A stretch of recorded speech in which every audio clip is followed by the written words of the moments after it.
കഴിഞ്ഞ ദിവസമാണ് ന്യൂസ് 18 അഭിമുഖത്തിൽ മാധവ് സുരേഷും അശ്വൻ ഗോക്കുമായി ബന്ധപ്പെട്ട് ചില കാര്യങ്ങൾ പരാമർശിച്ചത്.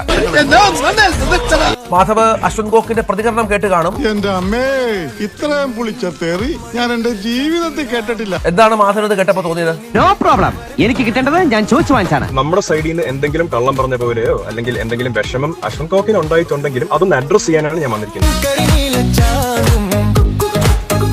സിനിമയുടെ പ്രൊഡ്യൂസർ അവിടെ ഇരുന്ന് പറഞ്ഞ കാര്യം, അശ്വൻ കോക്കിനെ റെപ്രസെന്റ് ചെയ്ത് ഒരാൾ നമ്മളെ വിളിച്ചായിരുന്നു. നിനക്കിതല്ലാതെ ഒന്നുമില്ലേ പറയാൻ? അശ്വൻ കോക്ക് 1 ലക്ഷം രൂപ അയാൾക്ക് കൊടുത്തു കഴിഞ്ഞാൽ ആള് നെഗറ്റീവ് റിവ്യൂ ഇടൂല, നിങ്ങൾ ആലോചിച്ച് കാര്യം പറയുക.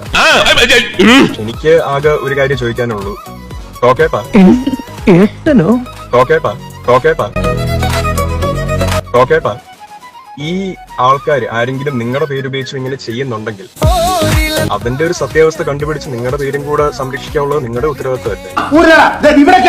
എന്നോട് ചോദിച്ചത് 1 ലക്ഷം രൂപയാണ്. 1 ലക്ഷം രൂപ കൊടുക്കുകയാണെങ്കിൽ അശ്വൻ ഗോക്ക് നെഗറ്റീവ് റിവ്യൂ പറയത്തില്ല. ഞാൻ 1 ലക്ഷം രൂപ ആവശ്യപ്പെട്ടു.